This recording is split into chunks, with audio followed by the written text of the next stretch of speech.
What's up, JC Gang? Where y'all at? Where y'all at? Holding my phone. Listening to the cafe vibes, cafe ambience vibes, getting off of work, decompressing as always. I had a few messages, so I figure I'd get them all out the way. They all kind of connect to each other, so. And they're pretty deep. The last message, put this phone over here because that's where my sound is coming from.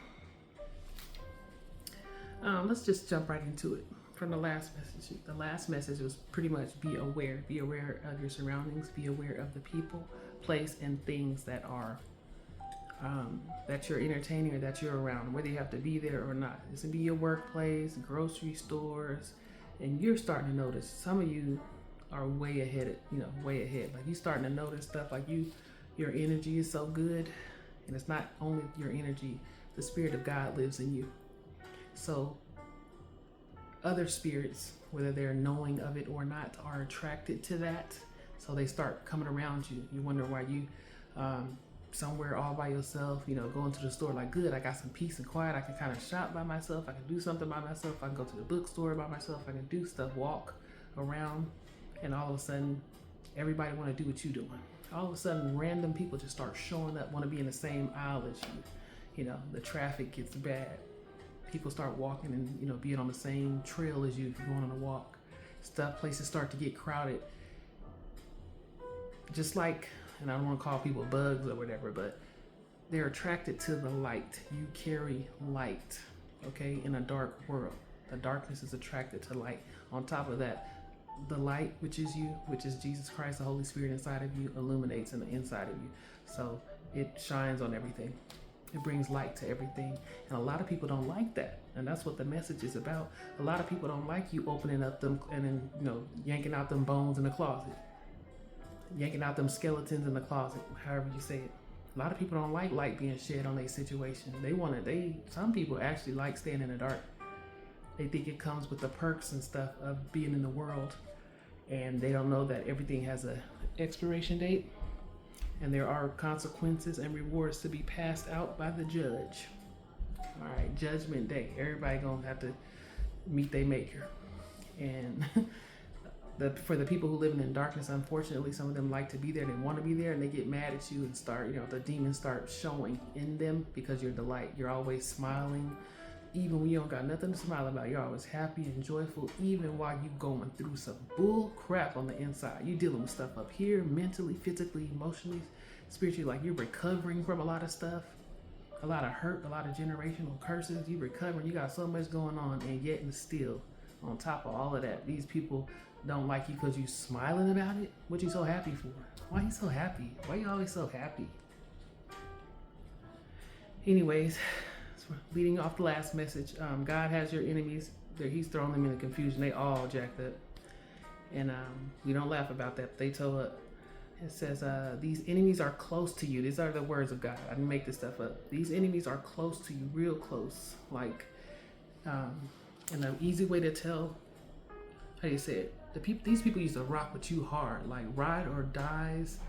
You can't tell them nothing about, nobody can tell them nothing about you, and vice versa. Can't nobody talk to you about them because it's going to be on site, right? All of a sudden, your friends ain't as close as they used to be. Your family ain't as close as they used to be. Everybody turning against you. Everybody ghosting you. Everybody ain't got time today. Everybody got something else to do rather than hanging out with you like you used to or whatever. God is setting you apart, has already set you apart. You've been set apart before the earth was formed. But your light is starting to shine even more. Like on top of you being you, on top of you being anointed and gifted by Jesus Christ, by the Lord Abba, the Ancient of Days, by God Himself, King of Kings, Lord of Lords.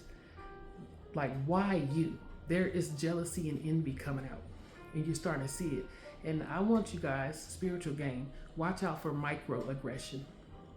Microaggression is when God allows, and God allows you for a split second. When I say microaggression, for example, your head can be turned one way and somebody beaming at you, staring at you, and you probably already noticed this. Staring at you, I mean giving you the death stare, like, ugh, I can't stand him or her, like, ugh. And you just happen to glance at them real quick, and you catch it, And all of a sudden they sit up straight like, hey girl, how you doing? Okay. Just start doing that. That was God showing you that little glimpse. That's the discernment, spiritual game. That microaggression is how they really feel about you. They just mask it. When you turn around and you look at them, or you you turn around and you catch them for that split second, looking at you some type of way, like, what's up? That's what God is trying to show you. That's their spirit. That's their true spirit. That's how they feel about you. I don't care if it's blood. I don't care if it's family, friends, whoever. This could be anybody.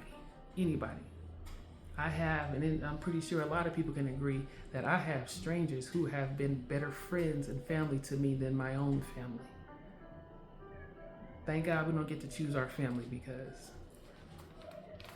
some people would have not been a choice, but I'm not God, so it is what it is.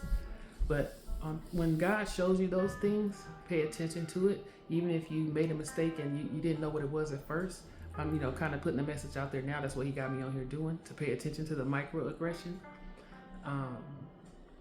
When you walk into a room, and you can see from a distance, for example, you're walking into a group of people that you know. I'm specifically talking about people, because who else gonna be enemies? When you walk into a room, it gets quiet, or all the attention goes on you. If you haven't noticed these things, that's what it is. You're the light. When you're getting ready to walk into a group of people, for example, you're headed to the group, you're headed into the conversation, and all of a sudden when you get there, it get quiet. They were talking about you. They were talking about you before you even came up there. You just happened to walk in on the conversation. Some of you actually overheard your enemy speaking on you. God allowed it to happen so you can know. That's the discernment. It's him showing you, and he will show you in your dreams. He will show you in your dreams who not to mess with. The crazy part about this, it doesn't even matter who the enemies are. Even if they try to come against you or whatever it is, God will show you. God will show you something before it happens. Everything happens in the spirit first. He will show you something before it happens, before he allows you to just walk in stuff blindly. The reason that has happened to you in the past is because you weren't walking with God. So you did walk into stuff, me included. You did walk into stuff on purpose, but blind. Like you thought you knew what you was doing, but you had no clue who you were dealing with. It's the enemy, his whole, demons that you was dealing with. But once they found out that you didn't know who you are, they played on that. So now you're starting to come to. God wakes up everybody at different times. He's strategic.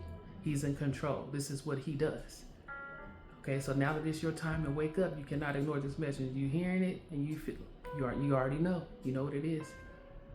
Your enemies can't stop anything. Can nobody, not a place, person, or thing, can stop what God has coming for you, as far as a reward or award, or you being anointed, or your calling, or you walking in your purpose. If you haven't found that yet, they can't stop that, and they know it. So as long as you are kept naive, as long as you're being, in and of the world, they're okay. You're a good person to hang out with. They want to hang out with you. They like you. But as soon as you start leveling up, and this to other people, this looks like you want to get your credit better, or you want to get a new house, or you start acting different. Oh, you think you better than us?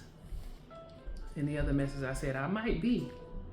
I know I'm set apart, but you knowing who you are, or you starting to take steps to figure out who you are. What's my purpose, God? Why am I here? Who are these people? What the heck is this going on? That's you waking up. That's you waking up. People start acting weird to you, start rejecting you. That's God waking you up. They were that the whole time. They were just masking it. God is waking you up so you can be able to see it.